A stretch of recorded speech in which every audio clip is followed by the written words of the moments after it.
My parents brought a realtor to force the sale of my inherited home. Sign the deed to your sister, or you're dead to us. So I sold it to her boss. When they opened the door, they screamed. It was 6 in the morning, and the temperature in my tiny studio apartment was hovering somewhere around freezing. The old radiator in the corner was making that familiar clanking sound, fighting a losing battle against the bitter December chill creeping through the poorly insulated windows. I was huddled under 2 cheap blankets, trying to convince myself to get up and face another day of spreadsheets and client calls, when my phone buzzed on the nightstand. The harsh white light of the screen illuminated the dark room. It was a text from my father, Gregory. I didn't even have to open it to feel the knot form in my stomach. The preview banner read loud and clear.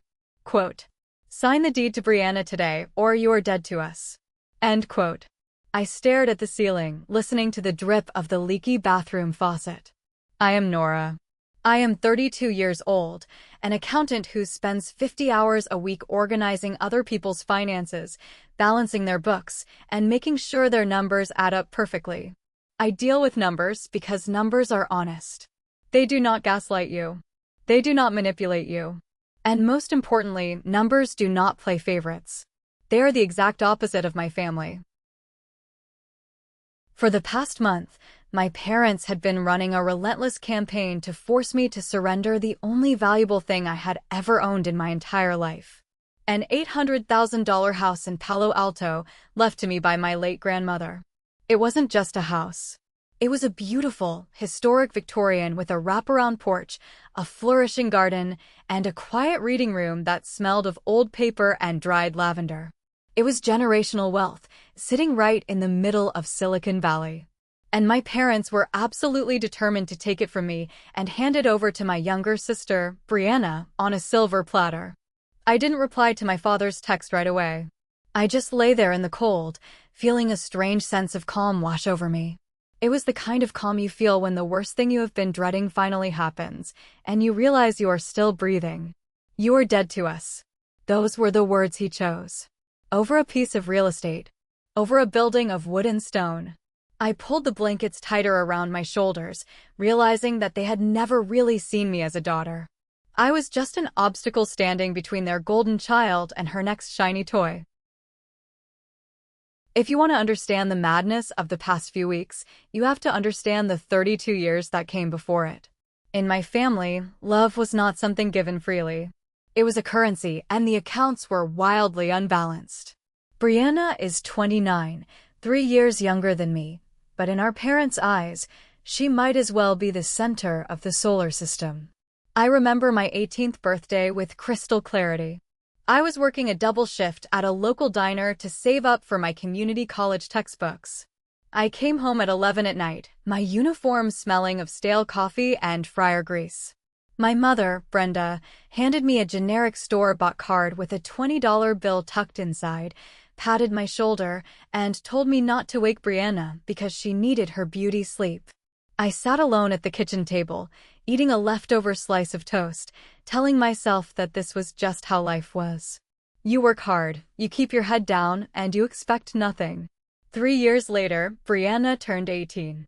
The house was transformed. Caterers were hired, a massive tent was set up in the backyard, and 50 people were invited.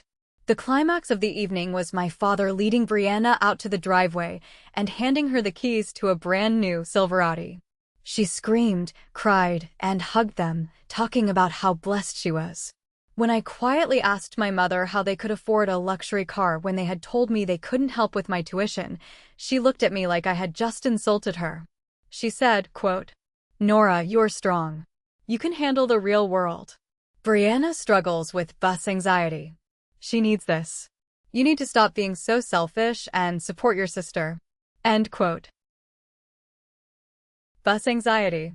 That was the official medical diagnosis my mother had invented to justify buying a $50,000 car for a girl who had failed her driving test 3 times. That was the dynamic. I was the workhorse. I was the independent, sensible one who never needed anything, mostly because I learned very early on that asking for help would only result in a lecture about family budgets. Brianna was the fragile flower who needed the world paved with velvet so she wouldn't scrape her knees. I paid my way through state college with 3 part-time jobs, graduating with honors.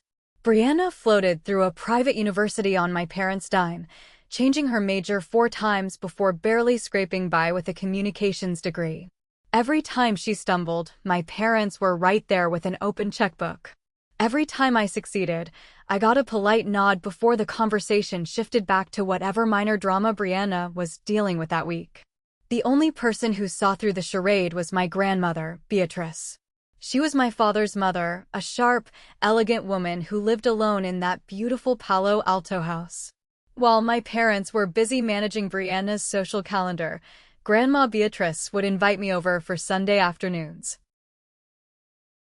Her house was my sanctuary.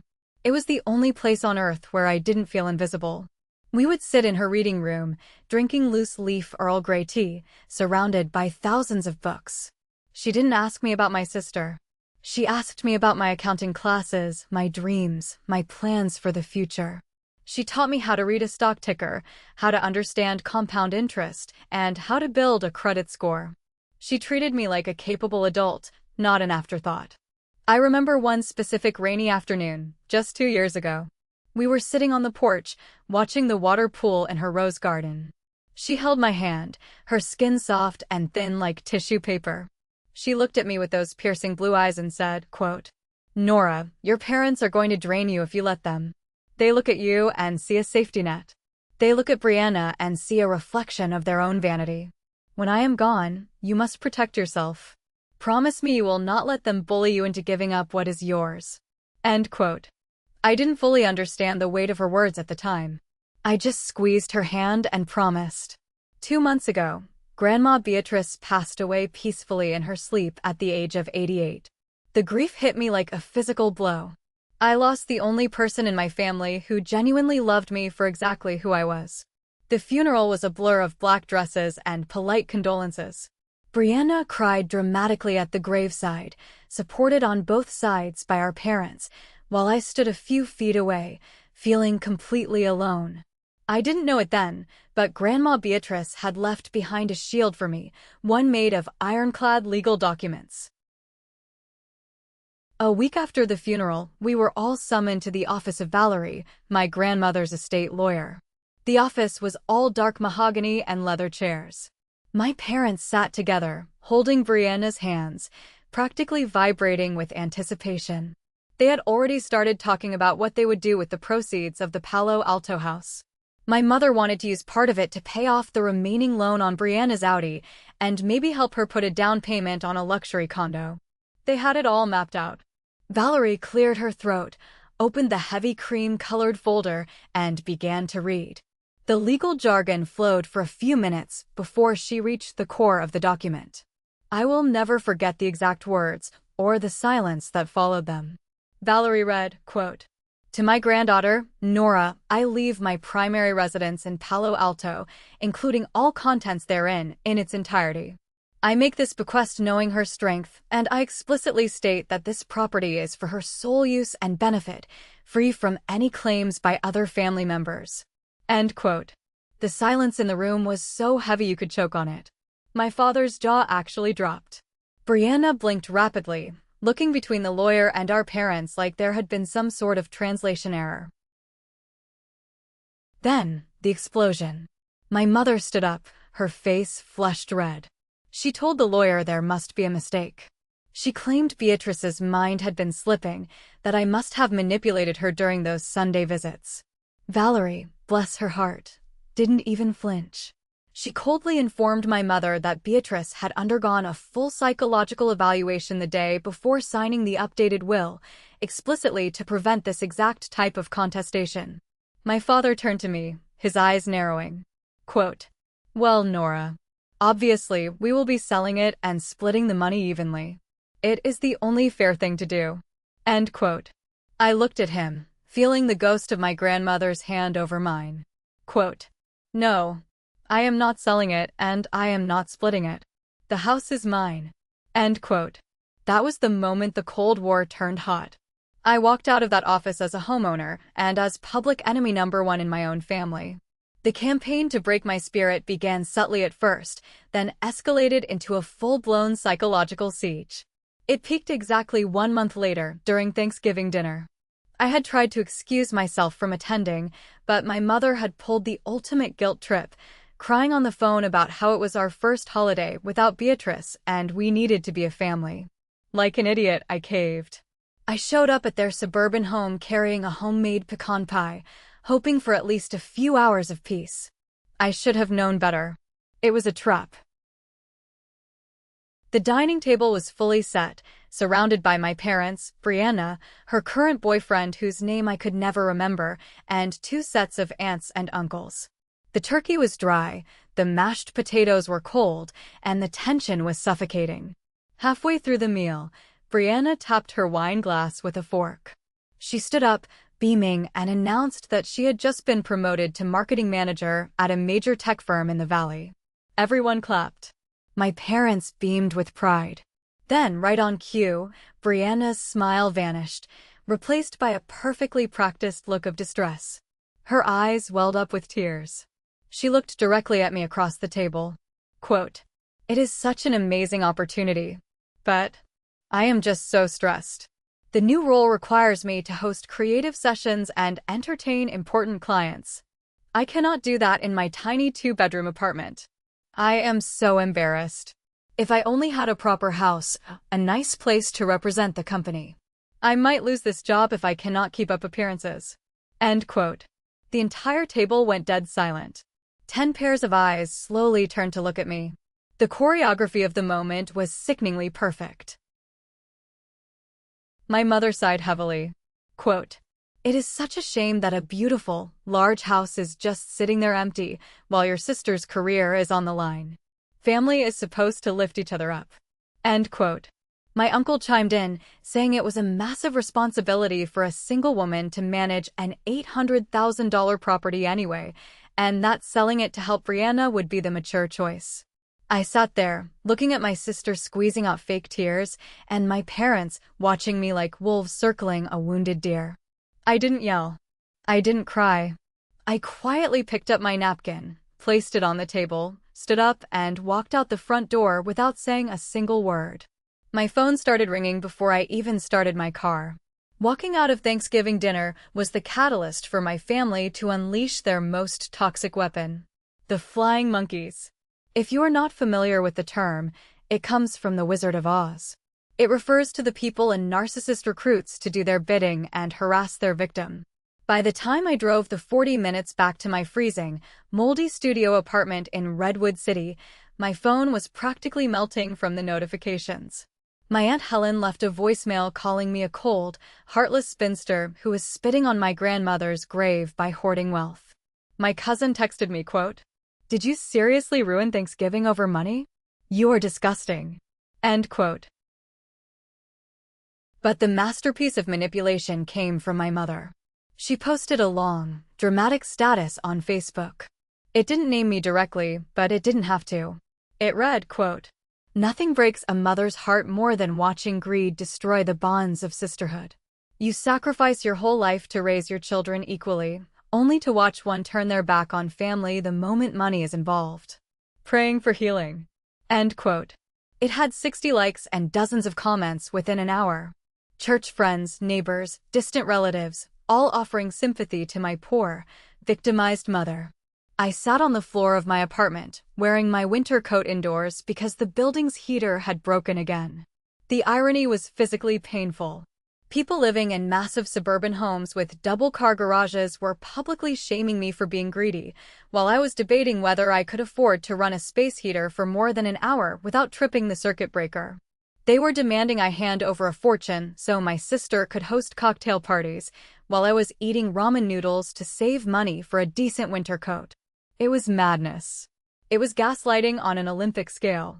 And for a few dark hours, sitting in that freezing room, I almost broke. I almost convinced myself that maybe they were right. Maybe I was the bad guy. The final push of their psychological warfare came 2 days later, in the form of a 4-minute-long voicemail from Brianna. I was at my office desk, staring at a massive spreadsheet when the notification popped up. I put in my earbuds and listened. It was a masterclass in entitlement. Brianna sounded like she had been crying, but her voice had that sharp, whining edge it always got when she was denied a toy as a child. Quote, "Nora, I just do not understand why you are doing this to me. You know how hard I have worked for this promotion. You are just an accountant. You sit in a cubicle all day.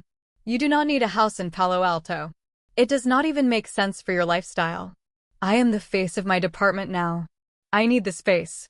Mom and Dad said you could easily just sign the deed over or sell it and give me half so I can buy something nice. You are being so spiteful just because Grandma liked you better at the end. You already have a place to live. Why are you trying to ruin my life?" End quote. I listened to the message 3 times. I analyzed every word, every inflection. And somewhere during the third listen, the guilt and the pain simply evaporated. She wasn't asking for a favor. She was demanding her birthright. She truly believed that because I was the quiet, hard-working sister, I didn't deserve nice things. She believed that my purpose in life was to serve as a stepping stone for her ambitions. She called my studio apartment with the broken heater a perfectly fine place to live, while demanding an $800,000 historic home because she needed to be the face of her department. It was the sheer, breathtaking audacity of it all. They didn't view me as a human being with my own hopes, struggles, and dreams.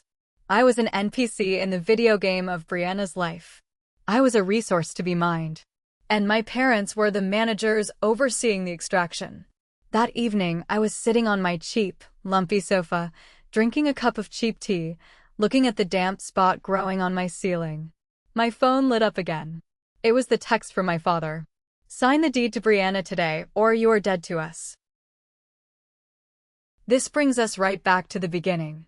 Lying in the cold at 6 in the morning, staring at those words. "You are dead to us." Instead of crying, instead of feeling that familiar crush of anxiety in my chest, a cold, hard focus settled over my mind. It was as if a switch had been flipped. The little girl who desperately wanted her parents' approval finally died, and the 32-year-old accountant took full control. They wanted a transaction. They wanted to play hardball with real estate. Fine. I deal with assets, liabilities, and hostile takeovers for a living. If they wanted to make this a business deal, I was going to show them exactly how business was done. I sat up, threw off the blankets, and opened my laptop. I didn't reply to my father. Instead, I pulled up LinkedIn. I needed to know exactly who Brianna was working for. She had mentioned she was at a new, rapidly expanding tech firm. I searched her profile. I found her company. I clicked on the leadership tab to see who the CEO was. When the profile picture loaded, I actually laughed out loud in my empty apartment. The universe has a wicked sense of humor. The CEO of Brianna's company was a man named Julian. 8 years ago, at the State University, Julian was a brilliant but utterly disorganized computer science major who was failing his mandatory business accounting class. I was his assigned tutor. I spent an entire semester dragging him through balance sheets and tax codes, practically saving his degree. We had respected each other. He owed me one, and he knew I was a person who got things done. I looked at the text from my father one last time. "You are dead to us." I picked up my phone and drafted a message, not to my family, but to Julian. Quote, "Hi Julian. It has been a while. I have a unique real estate opportunity in Palo Alto that perfectly matches your company's new expansion strategy. Let's get coffee." End quote. I hit send. The game was on. Thank you so much for watching so far. If you are enjoying this story of ultimate karma, please hit that like button, subscribe to the channel, and leave a comment below with the name of the city you are living in right now. Every single comment helps this video reach more people, and I truly appreciate your support. Now, let's get back to the story and see how the perfect trap was set. The transition from a victim to a strategist is a terrifyingly quiet process. My apartment was still freezing, my bank account was still modest, but my mindset had shifted completely. I spent the next 4 hours doing what I do best: deep dive research.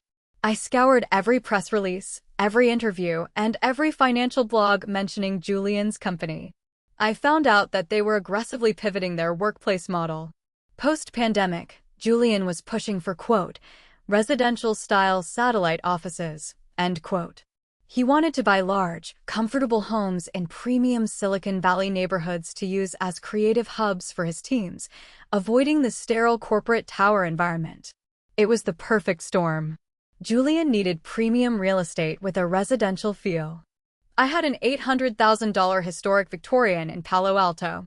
And Brianna, the sister who was trying to steal that very house, worked directly under Julian. I took a shower, the water was lukewarm at best, put on my sharpest business suit, and headed to the city. Julian had replied to my LinkedIn message within 20 minutes.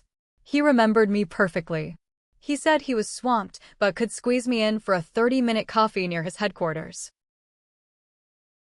Walking into that high-end cafe, I felt a rush of adrenaline. I wasn't the scapegoat daughter begging for scraps of affection. I was an asset holder coming to the table with a highly lucrative proposal. Julian walked in, looking every bit the successful tech CEO, casual designer clothes, a smartwatch, and an aura of constant motion.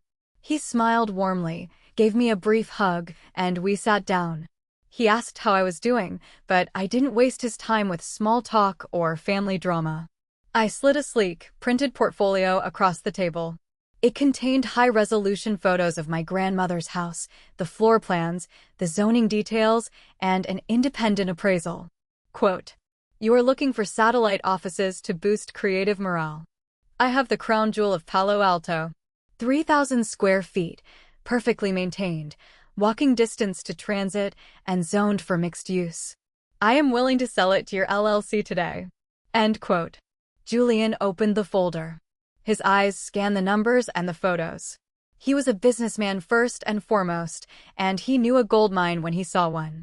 Julian tapped his finger on the appraisal document. Quote, "This is an incredible property, Nora. Properties like this in this specific neighborhood almost never go on the market. They get passed down in trusts. Why are you bringing this to me instead of listing it publicly for a bidding war? You could probably squeeze another 100,000 out of it." End quote. I looked him dead in the eye. Quote, "Because I need a quiet, off-market cash transaction. Fast. And because I have two conditions that a normal buyer would never agree to." End quote. He leaned back, crossing his arms. He was intrigued. Quote, "Name them." End quote. I laid out my terms clearly. Quote, "First, the purchase price is exactly $800,000. Fair market value, no haggling. Second, your company takes the ground floor and the reading room for your office space. But I get an ironclad, 10-year lease for the upstairs apartment section at a fixed, below-market rent. And I get the right of first refusal if you ever decide to sell the house in the future." End quote. Julian raised an eyebrow. Quote, "You want to sell me the house, but keep living in the attic?" End quote. Quote, "It is a very spacious upstairs apartment, Julian. And yes, I want the cash equity to secure my future, but I am not leaving my grandmother's home. You get your premier satellite office at a great price, and I get absolute financial security." End quote. Julian stared at the documents for a long moment. He didn't know about my family. He didn't know that my sister was his new marketing manager. He just saw a flawless business deal that solved a major logistical problem for his company. He extended his hand across the table. Quote, "Have your lawyer draft the paperwork. Send it to my legal team by Monday. We have a deal." End quote. I shook his hand. My palm was sweating, but my grip was firm. The trap was officially set. Now, I just needed to make sure the mice took the bait. I walked out of that cafe into the California sun, feeling the weight of 32 years of emotional abuse begin to lift off my shoulders. I wasn't just surviving anymore. I was playing chess, and my family was playing checkers. The next 2 weeks were a blur of absolute secrecy and intense legal maneuvering. I did not breathe a word of the pending sale to anyone outside of Julian and my lawyer, Valerie. Valerie was a seasoned estate attorney who had seen every type of family greed imaginable, but when I sat down in her office and explained my plan, a slow, genuine smile spread across her face. She immediately got to work coordinating with Julian's corporate legal team. because it was an all-cash transaction between a willing seller and a corporate LLC, and because Grandma Beatrice's will was legally bulletproof, we were able to fast-track the entire process. There were no mortgage lenders to deal with, no public open houses, and no real estate platforms to alert my family. The hardest part wasn't the paperwork. It was packing up the house. I spent 3 quiet evenings at the Palo Alto property, moving my grandmother's personal items. I kept her favorite books, her delicate china sets, and the photo albums that actually included pictures of me. I moved them all into the upstairs apartment, which was now legally my long-term leased residence. The downstairs, the beautiful living room, and the reading room were emptied out, ready to be transformed into a sleek corporate workspace. It broke my heart a little to see the rooms bare, but I knew it was the only way to save the house from my parents' greed. Then came the morning of the closing. I was sitting at my desk at my accounting firm, staring at my dual monitors when my phone vibrated. It was a notification from my bank. I opened the app, my heart hammering against my ribs. There it was. A wire transfer clearance. $800,000. I stared at the numbers on the screen. 8, 0, 0, 0, 0, 0. I had never seen that much money in my life. It was a surreal, out-of-body experience. For 32 years, I had been the family workhorse, agonizing over grocery bills and heating costs, made to feel small and insignificant. And in one single transaction, I had secured my entire financial future. The house legally belonged to Julian's company now. The deed was transferred, filed, and stamped by the county clerk. It was irreversible. I closed the banking app, took a deep breath, and prepared for the final act of my performance. The trap was built, armed, and ready. Now, I just needed my family to step onto the pressure plate. For 2 weeks, I had ignored their calls and texts, letting them stew in their own entitlement. My father had sent 3 more ultimatums, each one more aggressive than the last. My mother had escalated her Facebook campaign, posting vague quotes about betrayal and forgiveness. It was a Tuesday afternoon when I finally picked up my phone and drafted a text message to my father, Gregory. I had to make it sound exactly like the broken, defeated daughter they expected me to be. Quote, "Dad, I cannot handle this stress anymore.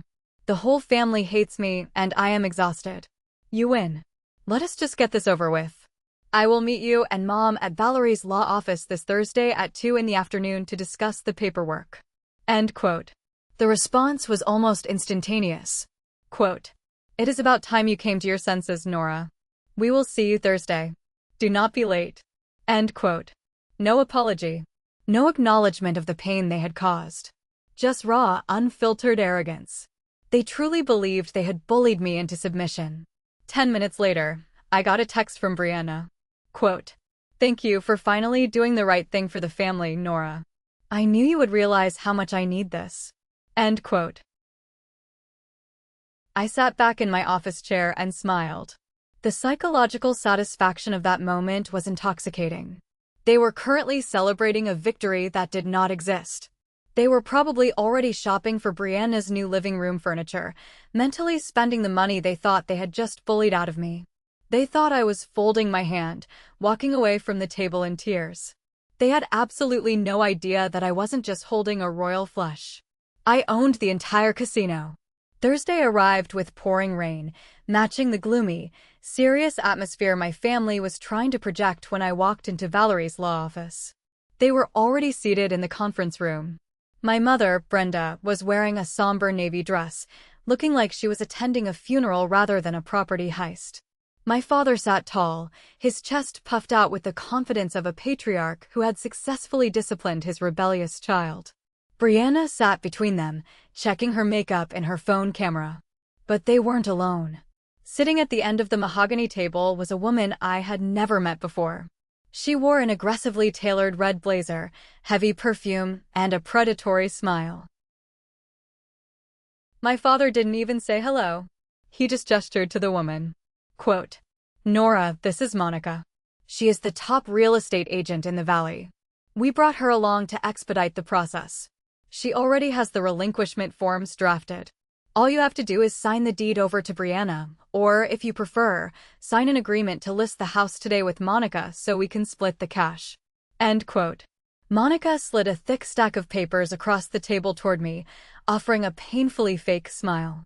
Quote, "It is so wonderful when families can come together and resolve these little disputes amicably. I can have this property listed and sold above market value within a week, sweetheart." End quote.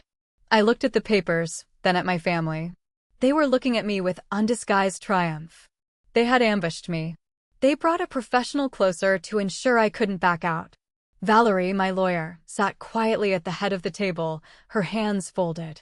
She knew exactly what was about to happen, and she was playing her part perfectly, maintaining absolute professional neutrality. Quote, "Sign it, Nora," end quote. My mother said, her voice dripping with fake sympathy. Quote, "Let us put this ugly chapter behind us and be a family again." End quote. I didn't touch the pen. I leaned back in my leather chair and looked at my sister.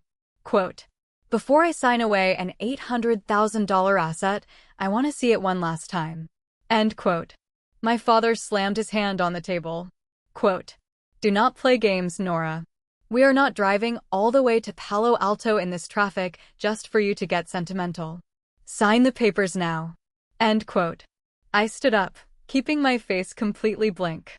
Quote, "No. I am the sole legal owner of that property as of this exact second. If you want me to hand it over, we are going to the house so I can appraise its current condition and decide exactly which of my grandmother's belongings I am keeping. If you do not want to go, I will walk out that door and you will never get a dime." End quote. The threat worked.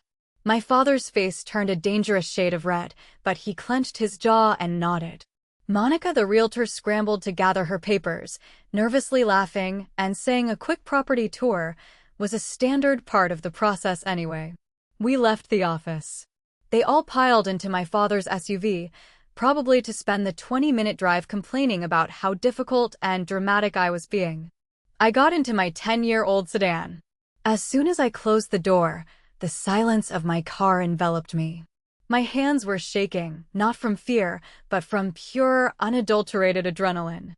I pulled out my phone and sent a single text message to Julian. Quote, "Curtain up. We are 20 minutes away." End quote. His reply came seconds later. Quote, "The stage is set. Drive safe." End quote. The drive down the highway felt like it took 10 hours. I followed my father's SUV through the rain-slicked streets of Silicon Valley, turning finally into the quiet, tree-lined neighborhood of Palo Alto. Every block brought us closer to the explosion. As we turned onto my grandmother's street, the rain began to clear. I pulled up to the curb right behind my father's SUV. I stepped out of my car and watched my family emerge. Brianna was already complaining about her shoes getting wet, while my mother was pointing out the landscaping, probably discussing what they would tear up first. Then, they stopped dead in their tracks. Parked squarely in the middle of the driveway was a vehicle that did not belong there. A pristine, brand-new, white Tesla Model S. I watched Brianna's face. The annoyance faded, replaced by absolute, utter confusion. The blood slowly drained from her cheeks. In the tech industry, a white Tesla is a common sight, but Brianna knew this specific car. She knew the custom matte finish. She knew the license plate. Quote, "What is going on?" End quote. Brianna whispered, her voice trembling. Quote, That is my CEO's car. That is Julian's car." End quote. My father frowned, looking from the car to the house. Quote, "What are you talking about? Why would your boss be parked in your grandmother's driveway?" End quote. Quote, "I do not know." End quote. Brianna said, panic rising in her chest. Quote, "Did you invite him? Did he find out I was getting a house?" End quote. Monica, the realtor, was looking nervously between all of us, sensing that a major commission was rapidly slipping through her fingers. I didn't say a word. I just walked past them, up the concrete path, and climbed the steps to the front porch. I reached into my purse and pulled out my keys. I held them up, looking down at my parents and my sister who were standing on the lawn. Quote, You know, it is funny. I tried to come by earlier this week, but my key does not seem to work anymore. Let us see if someone is home. End quote. Before they could process what I had just said, I turned and knocked firmly on the heavy wooden front door. The door swung open. Standing in the entryway of my grandmother's house was Julian. He was wearing dark jeans and a casual blazer, holding a cup of coffee. Behind him, the living room was completely transformed. 3 massive standing desks were already assembled, whiteboards were leaning against the floral wallpaper, and 2 movers were carrying in an ergonomic office chair. Julian looked at the group on the lawn, took a sip of his coffee, and smiled warmly. Quote, Nora. Perfect timing. The movers are almost done. End quote. The silence that fell over the yard was absolute.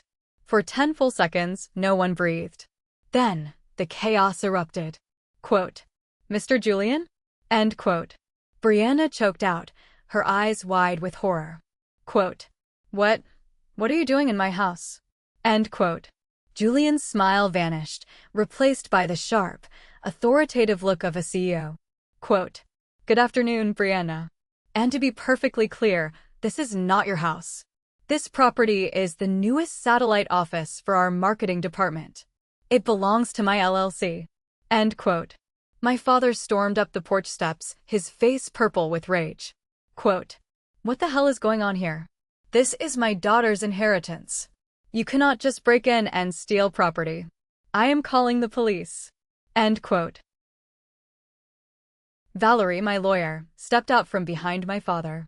She had parked down the street and walked up quietly. She pulled a pristine legal folder from her briefcase. Quote, There is no need for the police, Gregory. End quote.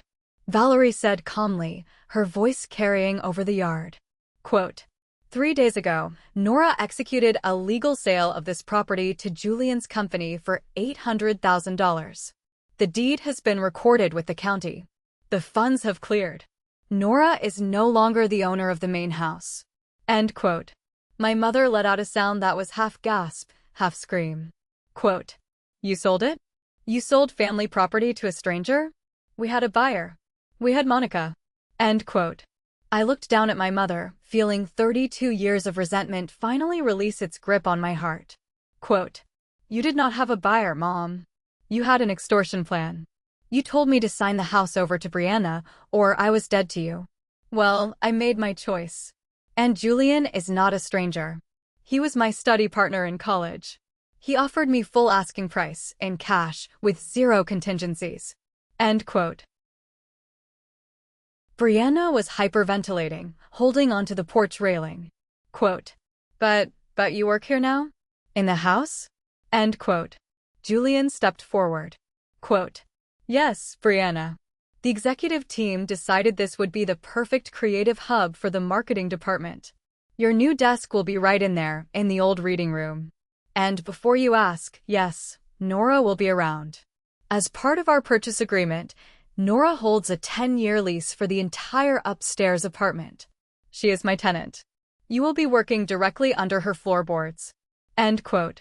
The absolute devastation on my family's faces was a masterpiece. My father was sputtering, threatening lawsuits that Valerie clinically dismantled in seconds. Monica, the realtor, quietly backed away, got into her car, and sped off. Brianna simply sat down on the wet grass and sobbed, realizing that her big corporate promotion now meant she had to commute to the house she tried to steal, to work in a living room, while the sister she treated like dirt lived happily upstairs. The following Monday morning was a surreal experience. I woke up in the upstairs apartment, the sunlight streaming through my grandmother's lace curtains. For the first time in my adult life, I didn't wake up panicked about heating bills or rent increases. I had $800,000 safely invested, a 10-year lease at an unbelievably low rate, and absolute peace of mind. I brewed a pot of expensive coffee, poured myself a mug, and walked out onto the second-floor balcony just before 9 in the morning. Right on time, Brianna's car pulled into the driveway. She parked in the freshly painted corporate spaces.